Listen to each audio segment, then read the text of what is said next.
chers téléspectateurs dans Passé Présent, l'émission d'histoire de TV Liberté. Aujourd'hui, je vous parlerai tout d'abord de l'entente cordiale franco-anglaise conclue en 1904. Puis Catherine nous racontera l'histoire étonnante de l'invention du parachute. Enfin, nous recevrons Laurent Dandrieux qui vient de publier un ouvrage, Le roi et l'architecte, qui raconte les relations quelque peu compliquées entre Louis XIV d'une part et l'architecte italien, le cavalier Bernin, d'autre part. Alors tout d'abord, l'entente cordiale de 1904, un épisode un petit peu oublié de l'histoire de la Belle Époque. De quoi s'agit-il? Eh bien, l'Angleterre, d'abord, entend à cette époque, à ce moment, sortir du splendide isolement dans lequel elle s'est confinée tout au long du siècle précédent. Elle était dans tous les domaines à l'époque la première puissance du monde et n'éprouvait pas le besoin de conclure d'alliances sur le continent européen et de s'y lier les mains de quelque manière que ce soit. Or, les choses ont changé. Non seulement les États-Unis sont devenus la première puissance économique du monde dès 1890, mais dans le même temps, l'Empire allemand devenait pour sa part la première puissance économique d'Europe.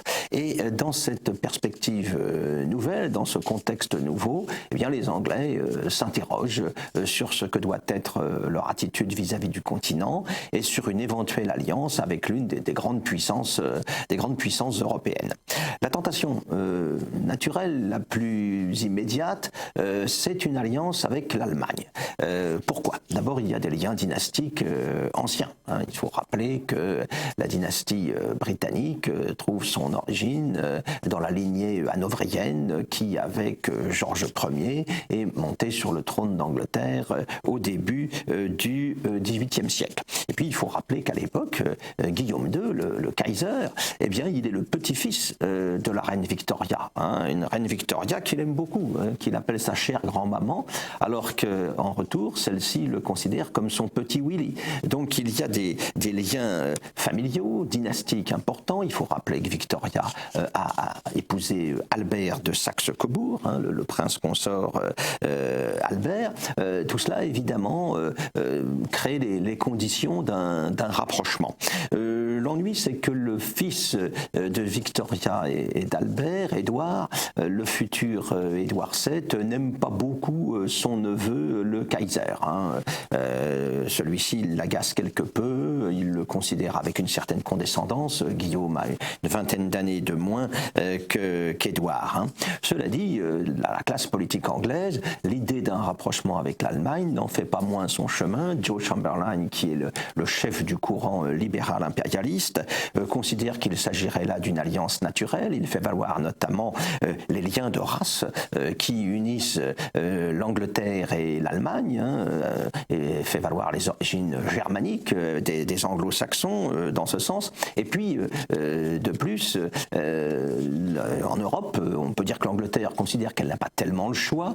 La France est assez méfiante à son égard. Et puis surtout, l'Angleterre, à ce moment précis, considère que son adversaire principal sur le continent européen, c'est la Russie, alliée de la France depuis 1891-1893. Une France avec laquelle l'Angleterre se trouve confrontée sur le terrain colonial. Il va de soi que si une alliance anglo-allemande s'opérait, du fait de l'existence par ailleurs de la triplice Allemagne, Autriche, Hongrie, Italie, ça créerait une quasi-hégémonie allemande sur le continent, ce dont les Anglais sont prêts à s'accommoder si dans le même temps l'Allemagne leur laisse complètement les mains libres sur le plan maritime et sur le plan colonial. Mais les choses sont un petit peu différentes. En effet, Guillaume II, qui est arrivé au pouvoir en 1890, a rompu avec la politique prudente de Bismarck et il entend mettre en œuvre sa fameuse Feldpolitik, sa politique mondiale, ce qui veut dire que l'Allemagne doit devenir une grande puissance navale, mais aussi une grande puissance coloniale dans un domaine où elle intervient un petit peu après les autres et où il ne lui reste pratiquement que des miettes à récupérer. On voit Guillaume II, lors de l'inauguration du canal de Kiel, lancer le fameux discours avec la formule qui a de quoi inquiéter l'amirauté britannique, notre avenir est sur l'eau. Alors tout cela, évidemment, peut compromettre les idées d'un rapprochement anglo-allemand. Il en va de même avec la guerre des bourgs, qui se livre en Afrique du Sud, où l'Angleterre se trouve isolée en Europe. Tous les pays d'Europe soutiennent la cause des bourgs, et notamment l'Allemagne. Guillaume II soutient le président Krüger. Il n'ira pas jusqu'à le recevoir en Allemagne, mais évidemment cela distend les éventuels liens qui auraient pu rapprocher Allemagne et Angleterre. Et puis, en 1901, survient la mort de la reine Victoria, et c'est son fils, Édouard VII, qui lui succède. On reste un petit peu dans la même ligne, puisqu'il va se rendre en Allemagne pour aller prendre les eaux à Bad Homburg, quelques mois plus tard. Là, il va rencontrer le Kaiser, qui fait une sorte de petit chantage en évoquant un éventuel rapprochement franco-allemand. Il se trouve que sur la question de la guerre des bourgs, de l'Afrique du Sud, Paris et Berlin étaient à peu près au diapason.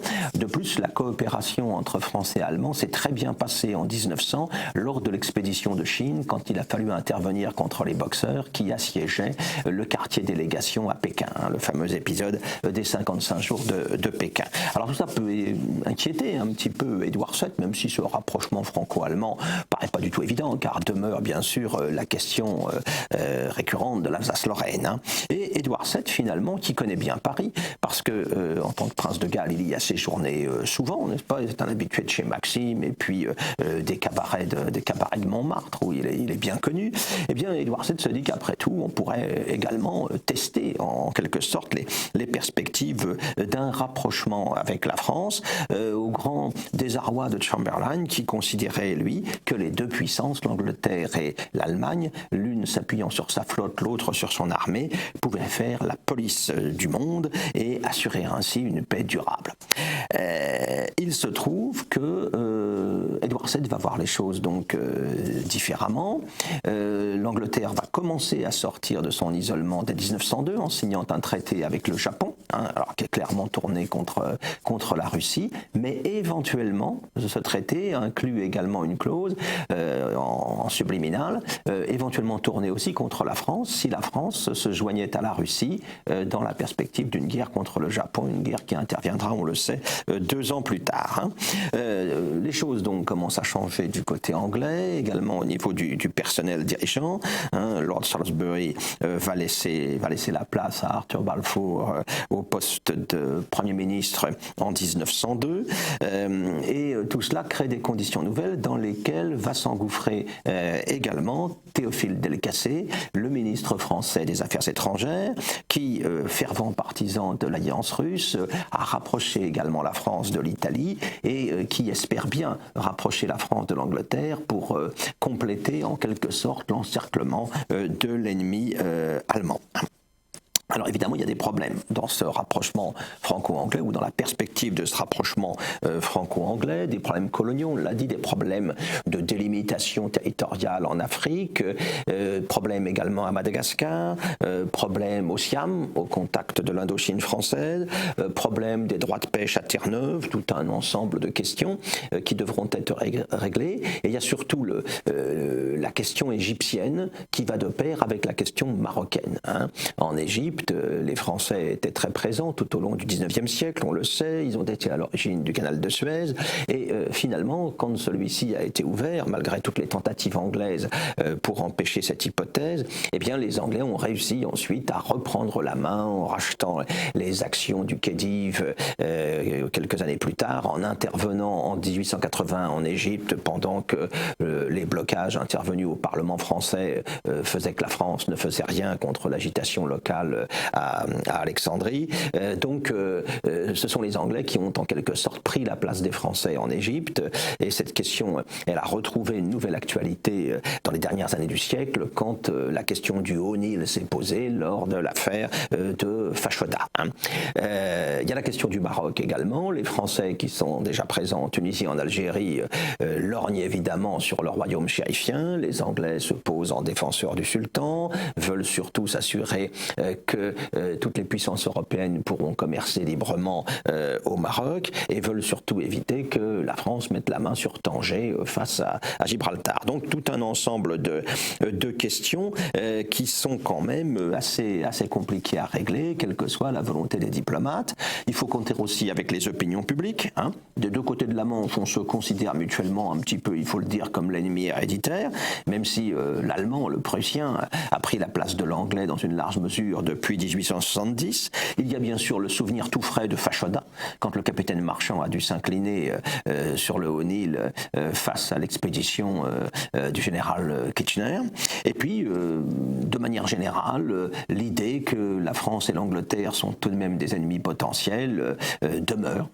Le fameux capitaine d'Henry, le colonel Drian, qui mourra à Verdun en 1916, le capitaine d'Henry publie dans ces années-là un ouvrage, un roman de politique-fiction, ceux dont il avait le secret, et qui s'intitule La guerre fatale. Et c'est une guerre qui oppose l'Angleterre et la France. Et on le voit donc, les séjours parisiens, les séjours mondains du prince de Galles, généralement entre Maxime et Montmartre, n'ont pas en fait changé sur le fond les sentiments des Français qui très largement ont des yeux doux, des yeux de chimène pour le tsar. Pour le tsar, car les Français sont très attachés à l'alliance franco-russe.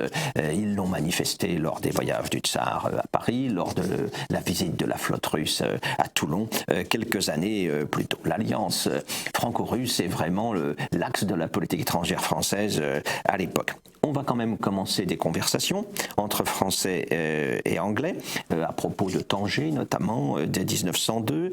Et puis Delcassé va essayer de pousser les feux en 1903. Du côté anglais, une partie de la presse se montre favorable à ce genre de projet, notamment le très officiel Times. Et Édouard VII va annoncer même qu'il va faire un voyage officiel à Paris. Il l'annonce pour le 1er avril 1903. Et il manifeste l'intention de rencontrer bien sûr le président Loubet, mais aussi le président du Conseil, Émile Combes, le fameux petit père Combes, et puis surtout son ministre des Affaires étrangères, Delcassé. En fait, le voyage commencera à Paris le 1er mai 1903, car c'est tout un circuit européen que va faire le souverain britannique sur le yacht royal, qui s'appelle Victoria and Albert, du nom de ses parents. Il va passer par le Portugal, il va passer par la Sicile, par l'Italie, après un séjour de plusieurs jours à Gibraltar, bien sûr, et puis enfin, il va débarquer à Marseille pour venir en train vers Paris. Il sera rejoint à Dijon par l'ambassadeur britannique avant de gagner la capitale française. Alors là, les choses ne s'annoncent pas forcément très bien. Il y a des journaux qui n'hésitent pas à manifester leur hostilité. Le journal La Patrie, par exemple, propose une avec le capitaine Marchand et le président Kruger en photo sur la une. D'autres journaux font appel au souvenir de Jeanne d'Arc, par exemple. Mais le roi arrive cependant à Paris, où il est accueilli par le président Loubet. Nous sommes là le 1er mai 1903. On va descendre en calèche les Champs-Élysées pour se rendre à l'ambassade anglaise. Le roi a revêtu une tenue militaire rouge particulièrement voyante. Sur le parcours, ce sont plutôt les cris hostiles qui dominent. On crie « Vive les bourgs », par exemple. La guerre des bourgs est terminée, mais leur cause reste familière au public français. Et puis, ce séjour semble commencer donc avec un climat pas forcément très favorable. Delcassé s'en inquiète même des réactions de l'opinion publique. Quant au roi, il va prendre tout cela avec beaucoup de patience, ne va jamais manquer de distribuer un compliment. Quand on lui fait remarquer qu'il y a eu des cris hostiles, il répond pourquoi nous aimeraient-ils les Français, par exemple. Quand il y aura quelques sifflets au théâtre français en soirée, eh bien il dira moi j'ai rien entendu. Afin de détendre en quelque sorte l'atmosphère de ce voyage. Grande revue militaire à Vincennes le 2 mai, 18 000 hommes mobilisés, on fait les choses en grand, on a traversé le faubourg Saint-Antoine pour s'y rendre, quelques sifflets mais aussi quelques bravos. Là, le climat commence à changer. Réception à l'hôtel de ville, le roi complimente à tout va pour se faire bien voir, course à Longchamp organisée par le très anglophile Jockey Club, Soirée à l'EPA, après dîner à l'Élysée, le lendemain lunch au Quai d'Orsay, dîner de gala à l'ambassade de Grande-Bretagne, et finalement le lendemain matin, départ de la gare des Invalides pour gagner Cherbourg et rentrer en Angleterre. Et là, sur le passage du cortège royal, ce sont plutôt les bravos qui l'emportent. Il aura suffi de quelques mots dans les banquets, d'une certaine affabilité affectée par le roi pour transformer donc les réactions de l'opinion publique. La foule parisienne se révèle là tout à fait versatile. Le roi Édouard en rajoute. Depuis Cherbourg, il télégraphie au président Loubet que ce séjour va lui laisser une impression ineffaçable. Quant à l'ambassadeur de Grande-Bretagne à Paris, il rend compte au Foreign Office en disant que la visite a dépassé tout ce qu'on pouvait en attendre. Donc un bilan a priori tout à fait positif. Et pour Delcassé, l'essentiel est acquis. Il songe déjà, lui, à l'étape suivante, c'est-à-dire le rapprochement entre l'Angleterre et la Russie.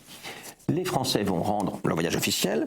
Émile Loubet et Théophile Delcassé vont se rendre à Londres en juillet 1903, 2 mois après le voyage parisien du roi. Réception à Buckingham. Au cours du dîner qui suit, le roi monte en quelque sorte sur le plan sémantique la nature de la relation entre la France et l'Angleterre. Il parlait, n'est-ce pas, d'amitié à Paris, maintenant il parle d'affection. Revue militaire à Aldershot qui fait écho à celle de Vincennes 2 mois plus tôt. Le climat général est établi. On va pouvoir passer aux négociations sérieuses. Et celles-ci vont aboutir aux accords du 9 avril 1904, qui sont préparés par Théophile Delcassé, toujours lui, et Lord Lansdowne, et qui vont correspondre à ce que l'on va appeler traditionnellement l'entente cordiale. Même Joe Chamberlain, qui aurait souhaité quelque temps avant une alliance allemande, va finalement se féliciter de ce rapprochement. On règle la question de Terre-Neuve, la question des pêches à la morue et au homard, des problèmes techniques assez secondaires, mais tout ça remontait à 1713, à la paix d'Utrecht qui avait mis fin à la guerre de succession d'Espagne.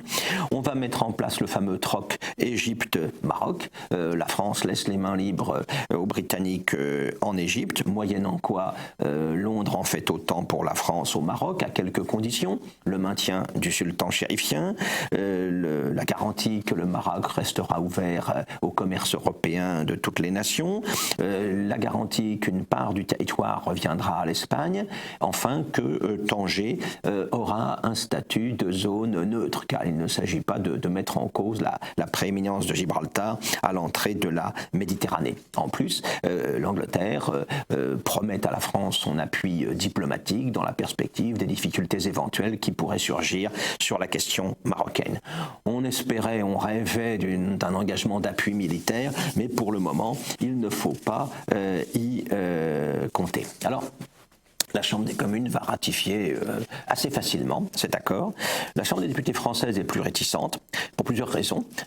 Parce qu'on ne veut pas provoquer non plus l'Allemagne. On ne souhaite pas provoquer l'Allemagne parce qu'on craint qu'elle ne tente une opération de rapprochement avec la Russie. Il y a aussi des liens familiaux entre les dynasties allemandes et russes, hein, bien sûr. La tsarine Alexandra est une princesse allemande.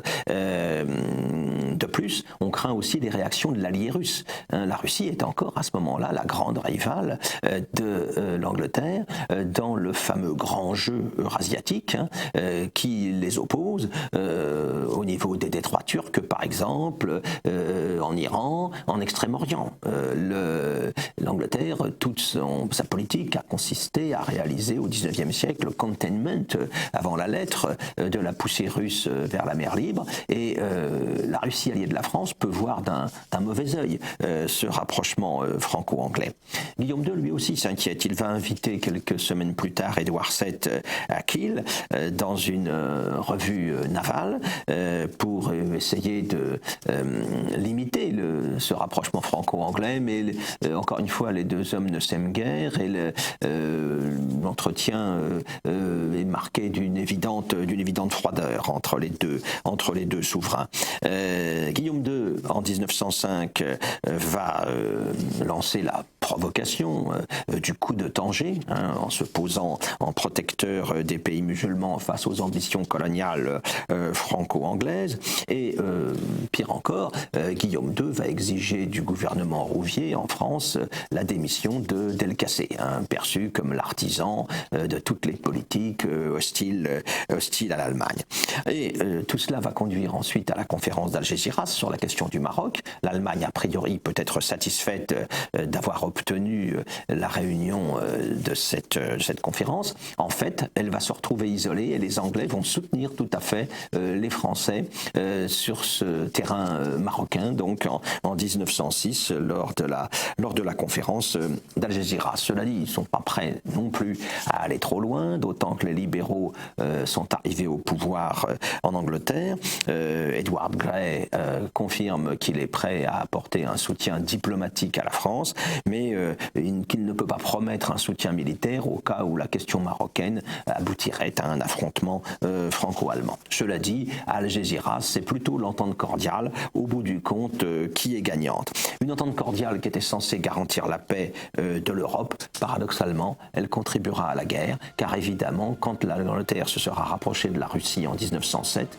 eh bien cette triple entente, c'est le terme qu'on lui donnera avec la guerre de 14, apparaît comme une manœuvre d'encerclement de l'Allemagne qui ne peut que faire monter les tensions dans l'Europe de ce début du XXe siècle.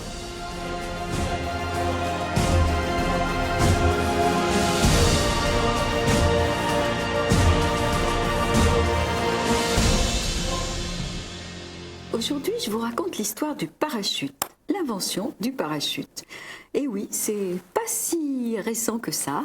On a un témoignage écrit sur un empereur du 3e millénaire avant Jésus-Christ en Chine, qui aurait été pris dans un incendie et qui aurait sauté du haut d'une grange en tenant à bout de bras 2 parasols. Eh bien, il ne s'est rien cassé. Donc, on peut dire que c'était le premier parachute. Après ça, il faut attendre la Renaissance avec un certain Fausto Veranzio qui, à Venise, toujours avec le principe d'un grand parasol, a sauté du haut d'une tour et là aussi est arrivé à peu près en bon état. Puis, bien sûr, c'est notre Léonard de Vinci. Alors, tout le monde connaît plus ou moins son projet de parachute. Il a tout inventé, Léonard de Vinci. Même le parachute, quoique le dessin est un peu succinct, dirons-nous. Alors, en 2000, il y a un Anglais, il faut vraiment être anglais pour faire ça, qui a décidé, avec les matériaux de l'époque, eh bien, de sauter d'un avion avec le parachute signé Léonard de Vinci.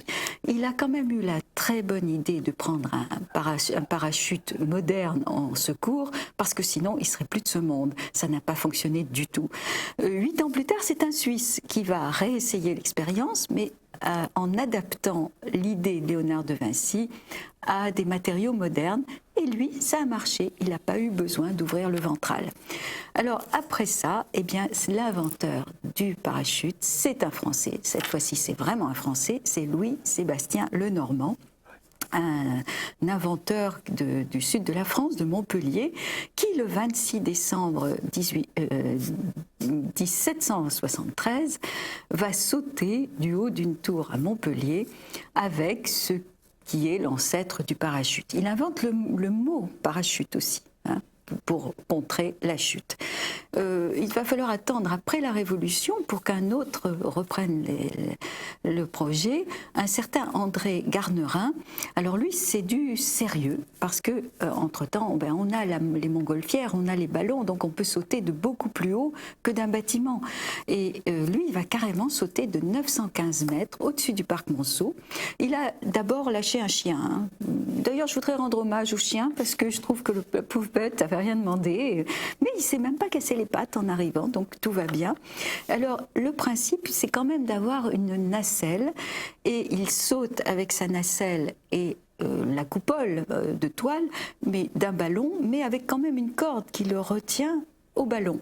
Et arrivé à la bonne hauteur, il coupe la corde et se pose. Il se pose pas en douceur parce que ça oscille énormément, donc il va devoir améliorer le plan de son parachute. Il va falloir attendre quasiment un siècle, 90 ans, pour qu'un Américain, Tom Baldwin, lâche la nacelle en disant c'est trop lourd, c'est vrai qu'une nacelle même en osier c'était très lourd, et utilise un harnais. Harnais qu'on voyait d'ailleurs déjà chez Léonard de Vinci. À partir de ce moment-là, les inventions seront américaines. En 1908, c'est un certain Charles Broderick qui invente le principe du parachute plié dans un sac à dos, lacé. Et quelques années plus tard, il invente la tirette. On est très près du parachute moderne. Sa femme devait avoir confiance parce qu'elle sera la première femme à sauter en parachute. Elle s'appelait Tiny Broderick. Tiny, petite, elle devait être légère. Enfin, ça se passe bien. On arrive en 1912. Et alors là, 1912, c'est un moment triste, parce que vous connaissez tous ces images du tailleur qui saute de la Tour Eiffel. Il s'appelait Franz Reichelt. Il était autrichien d'origine, installé en France. Il venait d'avoir sa naturalisation française. Il aimait passionnément la France. Il était installé dans le quartier de l'Opéra et il était tailleur pour dames. Et il a l'idée d'inventer un costume parachute. Ben, il n'aurait pas dû, parce que en plus il a mal préparé son aventure. Il est parti du principe des chauves-souris, donc il déployait les bras et le costume avait un peu la forme d'une chauve-souris. Et il pensait que la portance était suffisante pour arriver en douceur au sol. Il fait des essais de son immeuble avec un mannequin qui s'écrase et se casse en bas. Eh bien non, il ne remet pas en cause du tout son projet. Il refait un autre essai à Joinville, où heureusement il avait mis des bottes de paille, donc il ne se fait pas trop mal, mais ça ne marchait pas. Qu'est-ce qui lui prend en février 1912 d'annoncer à tout le monde, à la presse, de demander à être filmé, en disant « je vais sauter du premier étage de la Tour Eiffel ». Alors la préfecture de police dit « non, vous sautez pas, c'est trop dangereux, vous avez le droit de lancer un mannequin ». Mais ce matin-là, il fait 0 degré, il arrive à 6 heures du matin à la Tour Eiffel, la police est là mais le laisse faire. Les caméras tournent et c'est poignant parce que si vous vous souvenez de ces images, on le voit sur le parapet avec son costume, la chauve-souris, et puis il hésite pendant 40 secondes, ce qui est terriblement long quand on sait qu'il va mourir en fait. Et puis finalement il se lance. Il n'arrive pas à déployer son costume chauve-souris qui de toute façon se replie et on a le film où il s'écrase comme une pierre. Et il s'écrase tellement fort que dans le sol gelé en bas de la Tour Eiffel, il va creuser un trou de 20 cm. Eh bien, hommage à ce Franz Reichelt, qui était une victime de la science, même s'il a été un petit peu présomptueux. Alors, toujours en 1912, on revient aux États-Unis. À Saint-Louis, on va avoir le premier parachutage depuis un avion. C'est un certain Albert Berry qui va sauter au-dessus de Saint-Louis. Et il va tomber d'ailleurs dans le Missouri. Et puis, la même année, un Français qu'on aime beaucoup, c'est Charles Pégoud. Charles Pégoud, qui évidemment va être un as pendant la guerre de 14, où malheureusement il va se faire tuer relativement vite. Charles Pégoud, c'est quand même un casse-cou, c'est un passionné d'aviation, et il a envie d'essayer un parachute depuis un avion. Mais alors son idée, c'est qu'il décolle avec son avion, qu'il sacrifie, c'est un petit avion, un vieil avion, et ça se passe à Rochefort, en Yvelines. Donc il part avec son avion, arrivé à la bonne altitude, il saute de l'avion, laisse l'avion s'écraser, mais il surveille tout en tombant. Alors ça se passe très mal, il se tape l'épaule dans l'empennage, ça l'expédie dans des arbres, enfin il n'est pas blessé, mais il voit la chute de l'avion qui tombe en faisant des loopings. Un avion, ça ne s'écrase pas comme ça. Et ça va lui donner l'idée des cascades aériennes. C'est lui qui va inventer les loopings. Après ça, sans sauter de l'avion, il fera des loopings. Mais enfin, bon, au point de vue parachutage, c'était un petit peu raté. En janvier 1914, c'est un lieutenant français qui, lui, va sauter d'un avion, mais un avion avec un pilote. L'avion n'est pas sacrifié.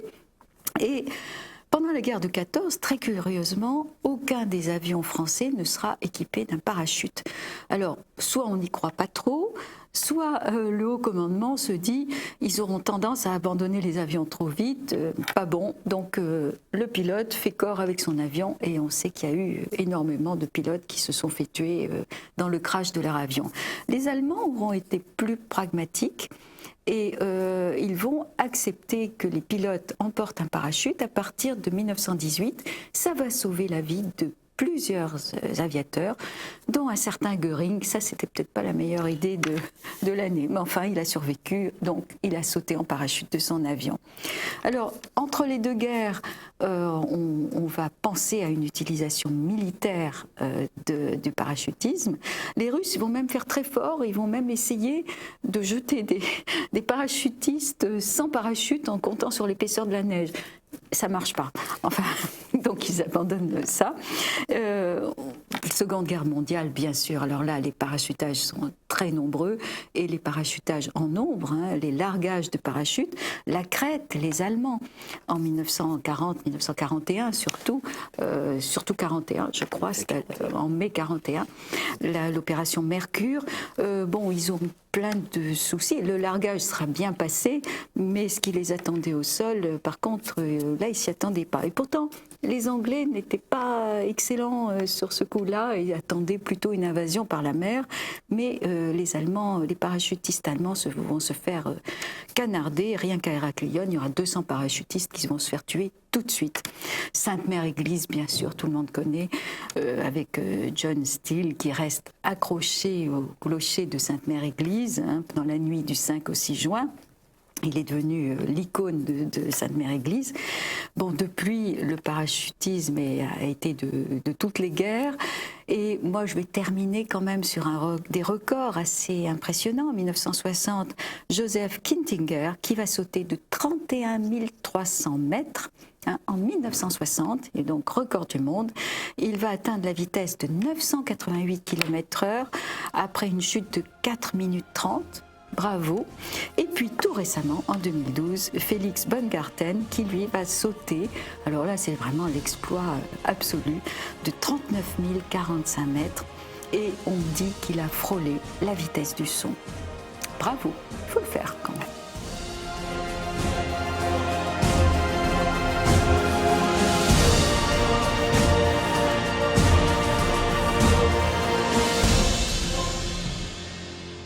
Comme je l'ai annoncé tout à l'heure, nous avons le plaisir de recevoir aujourd'hui Laurent Dandrieux. Laurent Dandrieux est rédacteur en chef à la revue, au magazine hebdomadaire Valeurs Actuelles. Il a publié notamment une histoire passionnée du cinéma. Un dictionnaire passionné du cinéma. Chez quel éditeur? Aux éditions de l'Homme Nouveau. Aux éditions de l'Homme Nouveau. Et il publie Le Roi et l'Architecte, Louis XIV, Le Bernin et la Fabrique de la Gloire, aux éditions du Cerf. Cela un an après nous avoir donné une biographie de Fra Angelico, également aux éditions du Cerf. Intitulée La Compagnie des Anges. La Compagnie des Anges, très bien. Alors, Laurent Dandrieux, Le Bernin d'abord, artiste italien évidemment très, très célèbre. Que peut-on dire de ses origines, de sa formation, de sa carrière, puisque c'est finalement assez tard qu'il va entrer en relation avec la France de Louis XIV. Oui, quand il est appelé à Paris par Louis XIV, il est déjà le plus grand artiste d'Italie et probablement d'Europe, le grand génie du temps, génie universel, donc qui s'est distingué à la fois en tant que sculpteur évidemment, que homme de théâtre aussi, ce qu'on sait peu, et qu'architecte. Il est fils de sculpteur lui-même, il a été formé par son père, il a un génie très très précoce. Dès 10 ans, il est remarqué pour son habileté exceptionnelle à manier le ciseau, convoqué par un pape qui lui demande, Paul V, qui lui demande à l'improviste de décider une tête de Saint Paul et le résultat est absolument époustouflant et il devient dès lors protégé des papes, ce qu'il sera durant toute sa carrière. Donc il est dès l'âge de 12 ans connu pour être capable de faire des bustes d'une ressemblance absolument extravagante. Et puis un génie très précoce. Voilà, et très rapidement Il est effectivement reconnu aussi comme architecte, puisque à la mort de Carlo Maderno, qui était l'architecte en chef de la basilique Saint-Pierre, il est nommé 3 jours après par le pape comme son successeur, alors qu'il a moins de 30 ans à l'époque. Alors il y a un personnage qui joue un rôle très important auprès de lui comme mécène, c'est le cardinal Barberini, le pape Urbain VIII. Voilà, Maffeo Barberini, qui devient pape sous le nom d'Urbain VIII et qui lui dit le jour de son élection, le reçoit le jour de son élection et lui dit: c'est une grande chance pour vous, cavalier Bernin, que vous exerciez vos talents sous le règne du cardinal Barberini, mais c'est encore une plus grande chose pour moi d'exercer mon pontificat avec du vivant du cavalier Bernin. Et effectivement, il va lui confier tout un tas de tâches très importante. En fait, pendant 50 ans, le Bernin va travailler sous la direction de 5 papes successifs à la redécoration et au réaménagement de Saint-Pierre de Rome, qui avait un côté, disons-le, quand même un peu haut de gare. Il y a ce côté gigantesque qui est un peu vide à l'époque. Oui. Et donc, il va s'employer à réaménager, à réchauffer, à animer un peu. Donc, la première chose, c'est ce fameux baldaquin avec ces 4 colonnes de bronze noir torsadées, voilà, au-dessus de l'autel central, qui vraiment redéfinit toute la perspective de Saint-Pierre de Rome. Et l'œuvre ultime, ce sera 50 ans plus tard, venant s'inscrire d'ailleurs dans la perspective de ce baldaquin, la gloire qui entoure tout au fond de la basilique, la chaire de Saint-Pierre, un monument d'un baroque totalement extravagant, et qui effectivement met un point final à ce travail de redécoration. Et puis il y a évidemment, bien sûr, la fameuse colonnade de la place Saint-Pierre, qu'il imagine, bien sûr, oui. Et qui était en cours d'édification au moment où Louis XIV appelle le cavalier Bernin à Paris. Alors, quelle est l'origine de ce nom de cavalier Alors, tout simplement, c'est qu'il était membre d'un ordre de chevalerie. Il avait été fait chevalier du Christ par le pape Grégoire XV, si mes souvenirs sont bons. Voilà. Et donc, on a pris la coutume de l'appeler cavalier, comme on baptiser ainsi cavalier Bernin. C'est à ce moment-là qu'il réalise la transverbération de Sainte Thérèse. Alors Sainte Thérèse, c'est un peu plus tard, c'est sous Innocent X, à une période où Innocent X donc succède à Urbain VIII et était d'une famille qui était très hostile au Barberini. Donc tout ce qui était lié au Barberini était un peu en disgrâce, dont le Bernin. Et pour se remettre un peu en selle, le Bernin entreprend notamment ce chantier-là de l'extase de Sainte Thérèse, qui effectivement stupéfie tout Rome par sa virtuosité. Et surtout, le pape avait lancé un concours pour réaliser la fontaine centrale de la place Navone à Rome, donc, et différents architectes, dont Borromini, le principal rival du Bernin, avaient fait des projets, et un prince qui était un ami du Bernin place sur le chemin du pape, au cours d'une visite dans un palais, de manière tout à fait impromptue, une maquette anonyme d'un projet pour cette fontaine, et le pape tombe en arrêt, dit quelle est cette merveille, c'est absolument fabuleux, et là on lui dit, au bout de 10 minutes d'admiration, on lève l'anonymat, c'est le Bernin, il dit je suis obligé de reconnaître que j'ai eu tort de me passer de ses services, parce que quand on voit un projet du Bernin, on ne peut pas faire autrement que de l'accomplir. Malheureusement, c'est une maxime qui n'est pas parvenu jusqu'aux oreilles de Colbert. Oui, il a réussi donc à rebondir de manière tout à fait étonnante. Et il restera effectivement architecte de Saint-Pierre jusqu'à sa mort. Et il apparaît aussi comme l'un des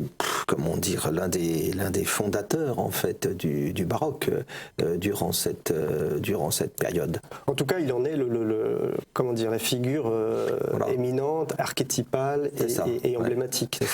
C'est vrai qu'il a dans son art un génie du mouvement.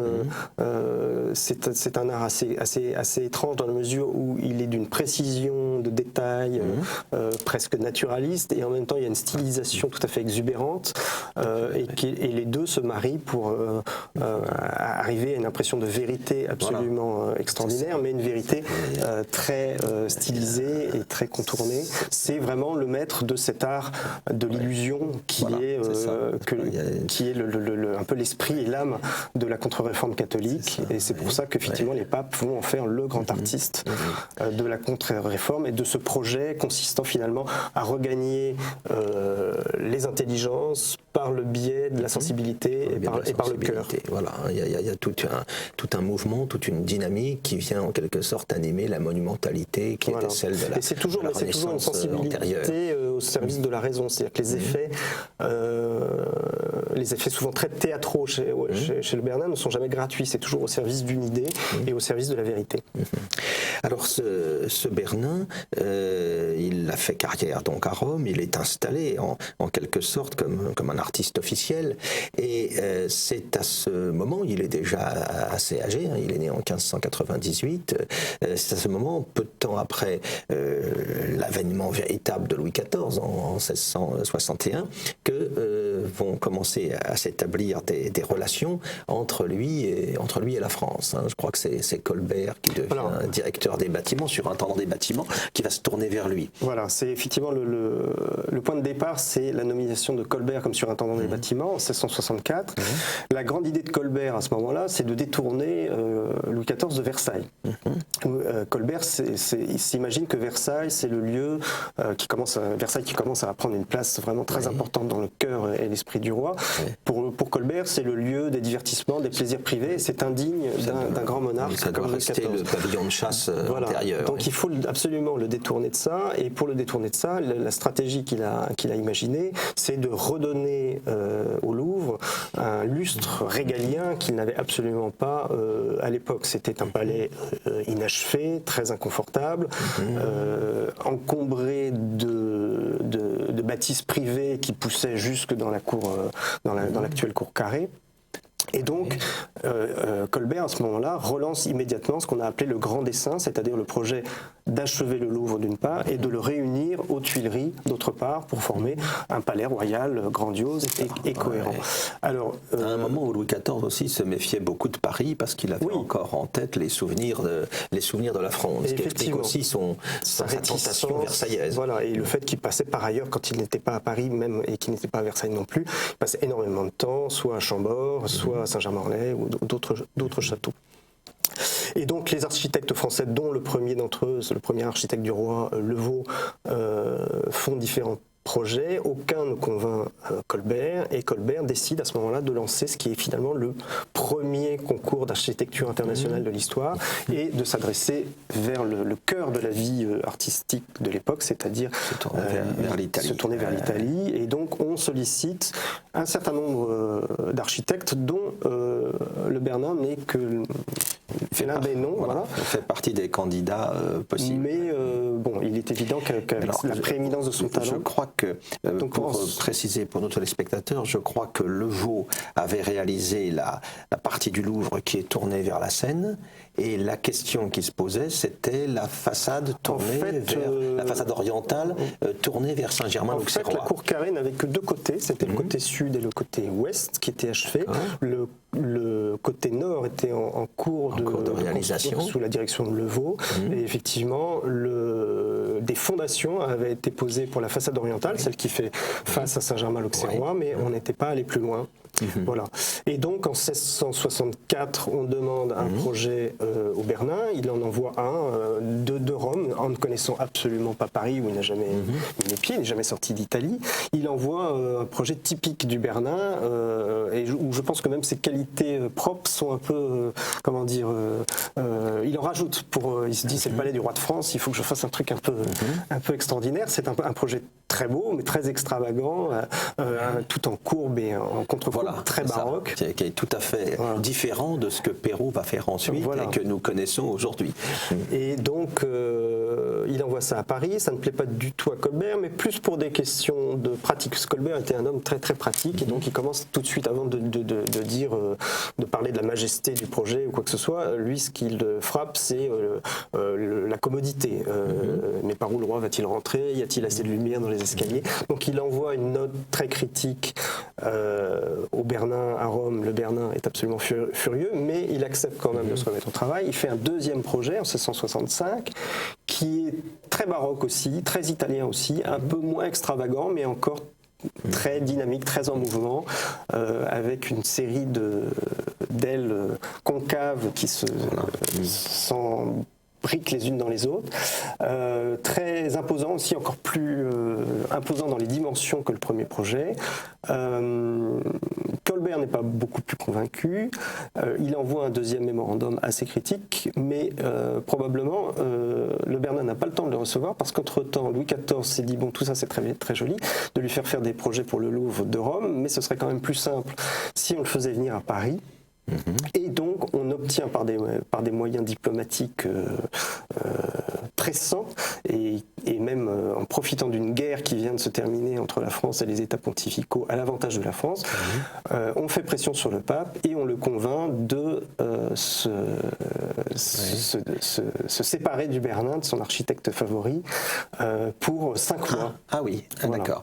Mais alors cette guerre que vous évoquez, c'est l'affaire de l'incident de la gare de Corse. Voilà, du maréchal de Créqui, l'ambassadeur à Rome. Ça fait suite à l'incident de Créqui qui date d'août 1662. C'est une époque où le jeune Louis XIV, dont la prise du pouvoir personnel date de l'année précédente, a une diplomatie assez agressive et a tendance un peu à créer des incidents diplomatiques là où il le peut, de manière à, j'allais dire un peu de manière un peu triviale, un peu montrer ses muscles et faire comprendre que la France était une puissance avec laquelle il fallait désormais compter. Ces incidents qu'on a appelés d'un assez joli nom, parce que c'est une époque quand même essentiellement poétique, on a dit que ce sont les préludes de la magnificence, que je trouve absolument magnifique. Donc il y avait eu un incident avec l'Angleterre, avec l'Espagne à la cour d'Angleterre l'année précédente. L'affaire du pavillon aussi, avec les Anglais, je crois. Et donc il y a cette affaire du duc de Créqui, qui est une échauffourée dans les rues de Rome, entre les gardes corses de l'ambassadeur de France. Voilà, et ceux du pape.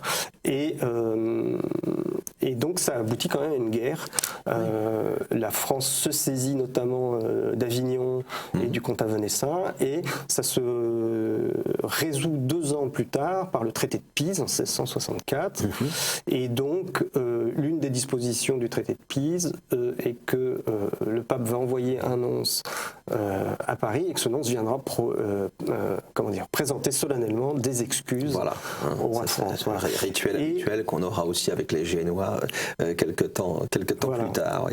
Et donc la visite du Bernin à Paris, c'est un peu une conséquence de ça, c'est-à-dire qu'on profite de ce que le pape est en situation de faiblesse pour faire gentiment pression sur lui et lui dire, écoutez, ce serait vraiment très appréciable que vous acceptiez de nous prêter le Bernin pendant quelques mois pour venir finir le Louvre. Donc le Bernin, effectivement, se met en route en avril 1665 et arrive à Paris au début du mois de juin. Et alors là, je crois qu'on met les grands moyens pour lui. On va lui donner un accompagnateur qui va être en même une sorte de guide interprète qui va l'accompagner pendant il s'agit de Paul Frère de Chanteloup, qui avait joué le même rôle l'année précédente auprès du nonce, qui est un fin connaisseur de la culture italienne, qui est un grand ami de Poussin qui vit à Rome depuis 1644, je crois, et qui est son principal mécène, qui a fait plusieurs séjours à Rome, qui parle très bien l'italien, alors que le Bernin, lui, ne parle pas un mot de français. Et Paul Frère de Chanteloup a l'excellente idée de tenir un journal de ce séjour, et donc on est extrêmement bien renseigné sur ce qu'a fait le Bernin jour après jour, sur tous les débats, toutes les querelles, toutes les intrigues de cour qui entraînent ce voyage. Alors effectivement, le Bernin est reçu comme un prince. Il y a des lignes très énervées de Charles Perrault dans ses mémoires à ce sujet, parce que Charles Perrault, l'auteur des Contes, était le premier commis de Colbert à la surintendance des bâtiments, et il voit d'un très très mauvais œil, comme beaucoup de Français, l'arrivée du Bernin, parce qu'il faut savoir que Charles Perrault était le petit frère de Claude Perrault, qui était l'architecte, voilà, qui était médecin de son état, mais qui se piquait aussi d'architecture et qui avait des projets pour le Louvre déjà à cette époque-là, et qui effectivement, une fois l'échec du Bernin consommé, sera le principal artisan de ce qu'on a appelé la colonnade de Perrault, qui effectivement qui est la façade actuelle du Louvre. Louvre. On a la chance donc d'être très bien renseigné sur ce séjour donc qui dure de juin à octobre 65. Voilà. Et on est d'autant mieux renseigné qu'effectivement il y a ce journal, et puis c'était un événement considérable. Le Bernin a été reçu comme un chef d'État avec des égards tout à fait considérables. Ça a été pendant 4 mois et demi l'attraction de la ville et de la cour. On se pressait par foule immense dans son atelier, et donc on a énormément d'anecdotes qui sont rapportées aussi dans les journaux du temps, dans les correspondances. Voilà. Donc on est très très bien renseigné, et donc effectivement ce séjour, c'est pas seulement une histoire qui concerne l'histoire de l'architecture, mais à travers lui on a une image de ce qu'est la cour au début du règne de Louis XIV, et de ce qu'est aussi la vie culturelle du temps, des débats esthétiques qui agitent la France à cette époque-là. C'est extrêmement intéressant. Oui, puis la représentation que l'on se fait de l'Italie, qui est le foyer artistique par excellence, où les artistes français vont se former à l'époque. Et beaucoup viennent à Paris, c'est-à-dire qu'effectivement on sort du gouvernement de Mazarin, et qui a été vraiment la période dominante de l'influence italienne en France. Et il y a entre la France et l'Italie une relation très ambiguë, c'est-à-dire que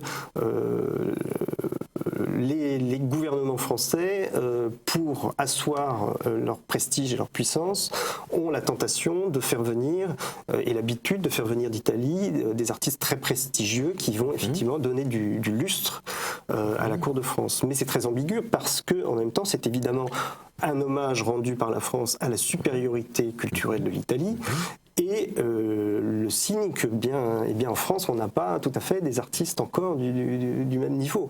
Et la venue du Bernin en France est typique de cette ambiguïté, c'est-à-dire que on veut faire du Louvre le plus grand palais d'Europe, mais pour ça on ne trouve pas ce qu'il faut en France, et on va chercher un architecte italien. On fait venir des Italiens. Et donc le séjour du Bernin a aussi ceci d'intéressant, c'est-à-dire qu'étant un échec finalement pour le Bernin, qui ne fera pas le Louvre, il permet aussi au jeune Louis XIV de lever cette ambiguïté et de prendre conscience que s'il veut donner effectivement à la France et à son règne le rayonnement incroyable et exceptionnel auquel il aspire, eh bien il ne peut le faire qu'effectivement en donnant à la culture française les moyens de rayonner sur l'ensemble de l'Europe. Il faut assurer son autonomie en fait à l'art français, ce qu'il va faire au cours des décennies. Ce qu'il a commencé déjà à faire en musique, puisque même s'il a confié la réforme, si on peut dire, de la musique française à un Florentin qui est Lully, c'est en lui confiant la mission de créer véritablement un style musical français, effectivement qui sera nourri bien évidemment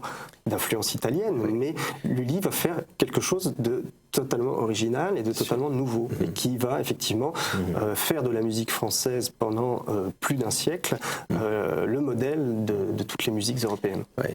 Et alors on va commencer avec la musique donc, mais ensuite les autres arts vont suivre, et puis définir une originalité française qui va s'exprimer avec Mansart en architecture, avec le nôtre pour les jardins, le brun.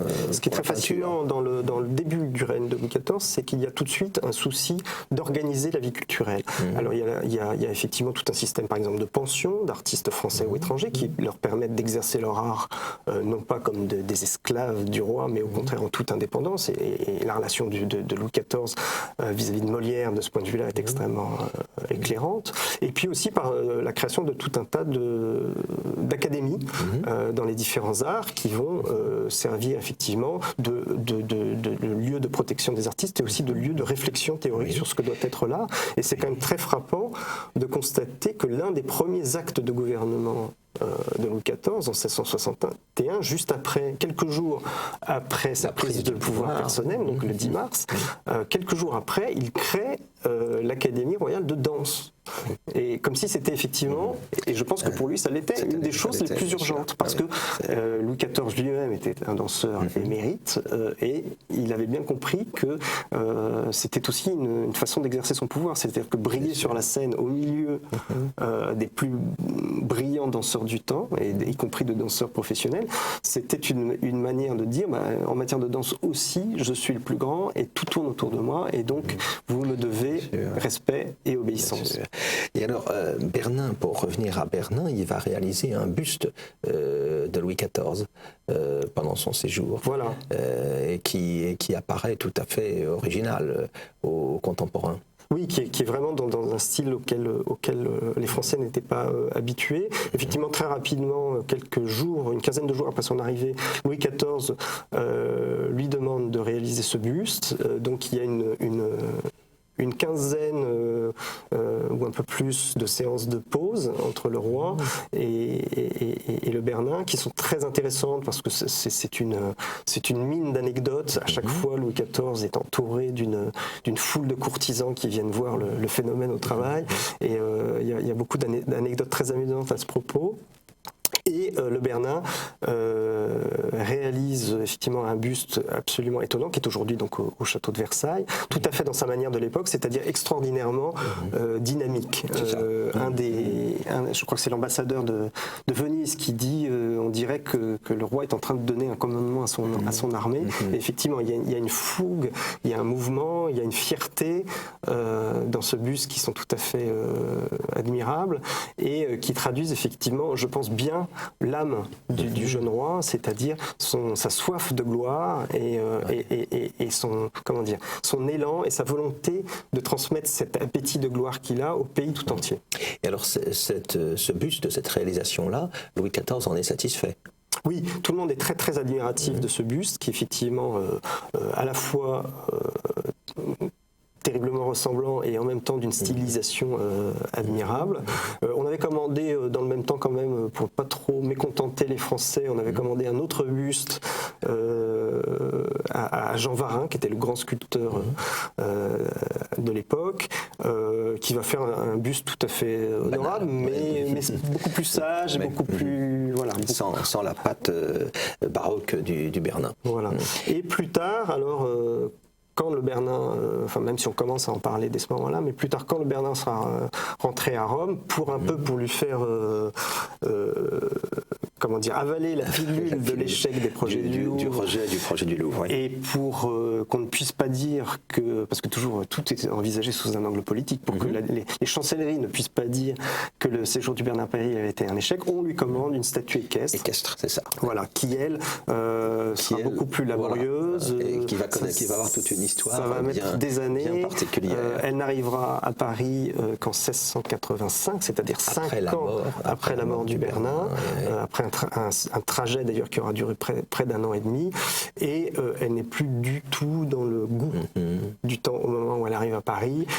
Louis XIV la juge atroce, veut la faire détruire, on l'en détourne, mais on transforme la statue de manière à ce qu'elle n'apparaisse plus comme l'effigie du roi, et on la relègue au fin fond du parc du château. Celle qui se trouve au fond de la pièce d'eau des Suisses. Elle a été longtemps au fond de la pièce d'eau des Suisses, et elle a été vandalisée dans les années 80, on l'a restaurée et je crois déménagée dans l'orangerie à ce moment-là, et ironie de l'histoire, au moment de la construction du Grand Louvre, l'architecte chinois, M.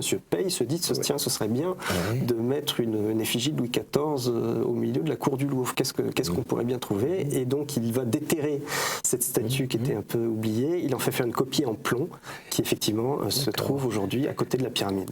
D'accord. Alors vous avez dit, c'est intéressant, elle a été vandalisée en 80, c'est 1980. Oui, bien sûr. Et j'ai vu, c'est tout à fait intéressant cela, qu'elle n'a pas été vandalisée à l'époque de la Révolution française parce qu'on l'avait rebaptisée et on considérait le personnage comme un héros romain. Voilà, comme le roi n'en était pas satisfait, il avait chargé Girardon de transformer cette statue en une statue du général Marcius Curtius. Voilà, illustre inconnu connu parmi les hommes illustres de l'ancienne Rome. Voilà, et donc un héros légendaire qui était censé avoir sauvé la République se